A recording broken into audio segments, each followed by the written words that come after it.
Terima kasih Anda masih bersama kami. Bagi Anda yang baru saja bergabung, kami hadirkan kembali 3 berita utama hari ini. Ratusan korban keracunan makanan pada acara reses anggota DPRD Kota Cimahi hingga Selasa masih dirawat di rumah sakit. Takut ketahuan menggadaikan laptop karena terjerat pinjol, seorang mahasiswa di Kabupaten Bandung buat laporan palsu telah dibegal. Pembobol brankas SPBU di Kota Bogor ditangkap. Meski begitu, 3 dari 4 pelaku masih buron.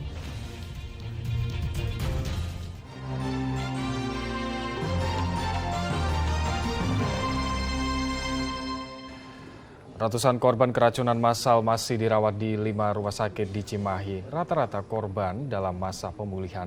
Polisi masih mengumpulkan keterangan saksi atas kejadian itu. Pihaknya juga masih menunggu hasil uji laboratorium sampel makanan dari hajatan anggota DPRD Kota Cimahi. Korban keracunan massal hajatan reses anggota DPRD Cimahi masih dirawat di 5 rumah sakit. Salah satunya di Rumah Sakit Mitra Kasih yang masih merawat 40 pasien. Seluruh korban masih dalam tahap pemulihan.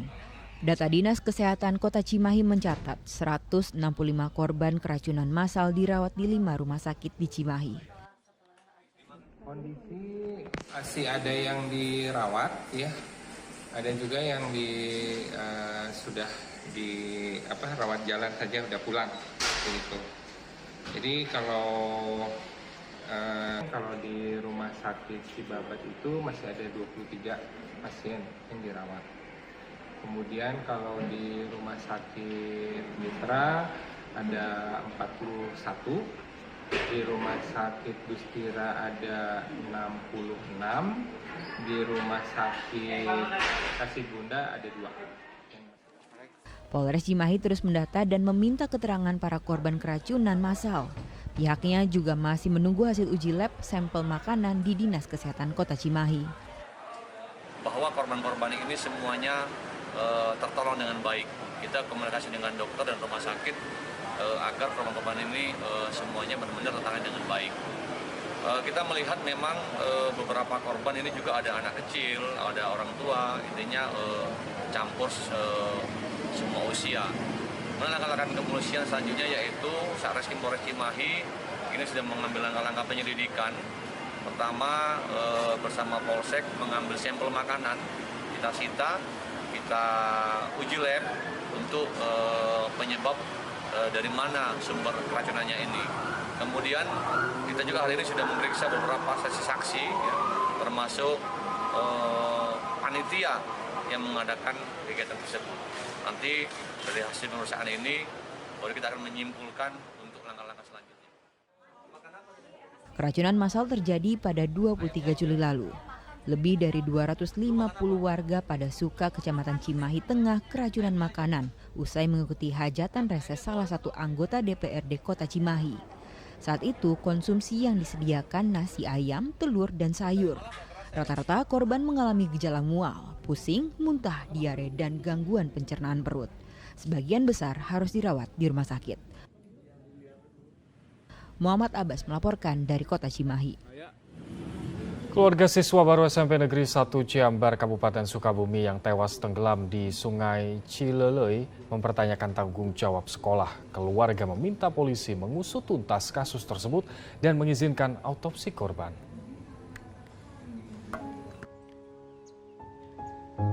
Keluarga korban tewas siswa baru SMP Negeri 1 Ciambar, Kabupaten Sukabumi berinisial MAP berusia 13 tahun di Desa Cibunar Jaya, Kecamatan Ciambar, mengemukakan kegundahan mereka atas kejadian tenggelamnya sang anak saat mengikuti rangkaian kegiatan masa pengenalan lingkungan sekolah MPLS yang merenggut nyawa anak sulungnya itu. Sang ayah mempertanyakan pengawasan dari pihak sekolah saat kegiatan MPLS hari Sabtu lalu, hingga sang anak tenggelam di Sungai Cilelei. Keluarga juga mengizinkan jika penegak hukum melakukan autopsi jenazah anaknya pada proses penyelidikan lanjutan. Keluarga meminta keadilan terkait kematian anaknya sebab pihak keluarga sempat mendapat informasi anak tersebut tewas tidak dalam kegiatan MPLS. Yang tahu itu cuma istri. Istri bukannya tahu dari pihak sekolah enggak. Cuman ada temennya kesini ngasih sabuk anak saya almarhum. Terus istri bertanya, anak saya yang almarhum kemana? Makanya itu tuh istri saya nyusul ke sekolah. Mungkin kalau istri saya nggak ke sekolah, anak saya sampai sekarang ketemu enggak. Dari pihak sekolah nggak ada yang datang pas hari pertama. Kata sepengetahuan saya itu MPLS Pak di sekolah, kegiatan sekolah. Cuman ya pengetahuan saya itu masih di wilayah sekolah. Tidak di luar. Saya nggak tahu bahwa anak saya kegiatannya di luar sekolah, saya nggak tahu. Kepolisian minta Bapak untuk menandatangani otopsi. Apakah diterima atau ditolak sama keluarga Pak? Diterima Pak. Diterima. Jadi akan diotopsi. Artinya ya? anak Bapak nanti akan kembali diotopsi. Iya Pak, diotopsi.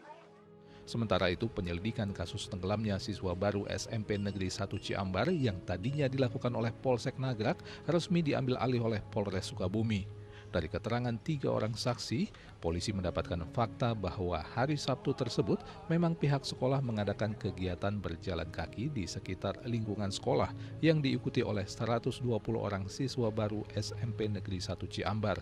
Dan setelah berjalan kaki, para siswa baru mandi bersama di Sungai Cilelei. Pada saat pelaksanaannya, setelah mereka melakukan kegiatan dari hari Jumat, di hari Sabtu pagi itu mereka melaksanakan jalan kaki tadabbur alam, dan terakhir sekitar pukul 11 itu melaksanakan mandi di Sungai Cilelei itu. Kemudian pada saat selesai kegiatan, begitu mau kembali di absen, ternyata kurang satu. Dari tim juga sudah kita bentuk untuk melakukan penyelidikan dugaan apakah ada tindak pidana baik itu kelalaian maupun kesengajaan, dan juga data awal yang didapatkan dari Polsek akan kita kembangkan untuk memeriksa saksi-saksi yang lain dari 3 orang yang sudah kita periksa. Penyidik Polres Sukabumi juga telah mendapatkan izin untuk membongkar kembali makam korban dan melakukan autopsi dari pihak keluarga untuk mengetahui penyebab kematian korban. Namun jadwalnya belum ditentukan. Asep Didi melaporkan dari Kabupaten Sukabumi. Seorang wanita pria atau waria ditangkap lantaran menjalankan praktik ilegal penyuntikan payudara di Kabupaten Bandung. Malah praktik suntik payudara kepada laki-laki itu telah menelan korban jiwa. Inilah Testi, waria yang ditangkap karena kasus malpraktik penyuntikan silikon payudara. Kasus berawal saat seorang pria melapor ke polisi karena bagian dadanya bengkak dan luka usai disuntik kolagen oleh pelaku. Akibat suntikan itu, korban Ramadan Saputra alias Sandra kini dirawat di rumah sakit karena pendarahan di bagian dada. Tak hanya Sandra, ada pasien lain yang menyuntikan kolagen tetapi korbannya meninggal. Rata-rata pasiennya adalah laki-laki yang ingin memiliki payudara. Niatnya untuk memiliki payudara. Tersangka saudara T ini melakukan suntik kolagen tanpa izin kepada korban. Kemudian selang 4 hari korban mengalami panas, demam, kemudian merasa terbakar di bagian dadanya, sehingga menginformasikan, melaporkan kepada kepolisian, ke Polresta Bandung. Kemudian kami lakukan penyelidikan dan kami amankan tersangka. Berikut barang buktinya. Salah satu penyebab malpraktik ini karena pelaku menyuntikkan kolagen yang sudah kedaluarsa. Selain itu, ia belajar secara otodidak.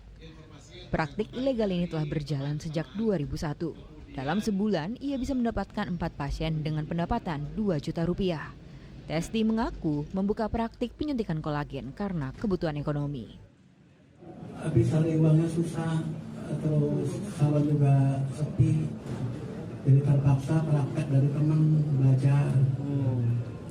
Ya lumayan, sebulan ada 4 pasien. Satu pasiennya 2 jutaan. Kalau waria mah murah, kadang-kadang di utang gitu. Setengah. Di kredit. Iya, 1,5 juta juga DP paling 300.000. Yang meninggal mah belum bayar sama sekali. Pelaku ditangkap di kediamannya di kawasan Soreang. Polisi juga menyita barang bukti berupa alat suntik, cairan infus, sejumlah bahan kimia, dan alat farmasi. Kini pelaku ditahan di Mapolres Bandung. Ia terancam hukuman 10 tahun penjara. Muhammad Abbas melaporkan dari Kabupaten Bandung. Agar tidak ketahuan terlilit utang pinjaman online atau pinjol dan menggadaikan komputer jinjingnya, seorang mahasiswa membuat laporan palsu telah dibegal ke Polsek Cangkuang Kabupaten Bandung. Namun kebohongannya terbongkar dan kini ia justru menjadi tersangka serta merekam di balik jeruji besi kantor polisi. Kejujuran itu sangat mahal harganya. Agaknya itulah yang dirasakan tersangka pembuat laporan polisi palsu Yazid Setiadi, mahasiswa salah satu perguruan tinggi di kota Bandung. Ia yang awalnya melapor ke Polsek Cangkuang tanggal 18 Juli lalu sebagai korban pembegalan yang merampas satu unit komputer jinjing alias laptop miliknya, justru harus berubah posisi menjadi pesakitan. Betapa tidak, cerita bahwa ia menjadi korban 3 orang begal yang merampas laptopnya setelah diselidiki oleh polisi dengan melakukan olah TKP, memeriksa sejumlah saksi, hingga memeriksa rekaman kamera pengawas dari tempat dan waktu tersangka mengaku jadi korban begal, ternyata tidak ditemukan faktanya. Belakangan, Yazid mengaku telah membuat laporan palsu.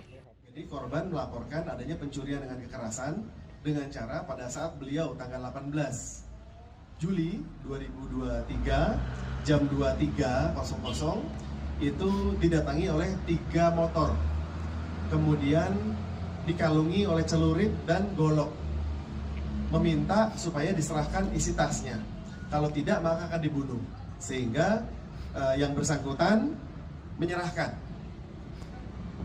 laptop tersebut milik yang bersangkutan kepada yang katanya tersangka. Kemudian Reskrim Polsek maupun Reskrim Polres melakukan pendalaman terhadap laporan. Dan ternyata didapatkan bahwa itu adalah laporan palsu. Kemudian dilakukan pemeriksaan lebih mendalam terhadap pelapor dan pada akhirnya pelapor mengakui bahwa yang bersangkutan telah membuat laporan palsu, berbohong. Laporan palsu dibuat tersangka karena ia memiliki hutang ke pinjol sebesar 1,4 juta rupiah, sehingga ia menggadaikan komputer jinjingnya. Dengan skenario bohong ini, tadinya ia berharap orang tuanya percaya dan membelikannya laptop baru. Ya, karena tahu sama orang tua ketahuan. Laptopnya tidak ada. Karena setiap hari sering ditanyain laptopnya di mana. Terus saya bilang di rumah teman, di sinilah, di situ. Pokoknya nggak pernah ngaku saya. Padahal laptopnya digadaikan untuk bayar pinjol. Bayar pinjol? Ya. Pinjol buat apa, Judi? Kalau buat pinjol, saya gunain konsumtif buat diri sendiri. Apa itu? Jajan? Ya, jajan, main. Gitu. Main. Gaya hidup.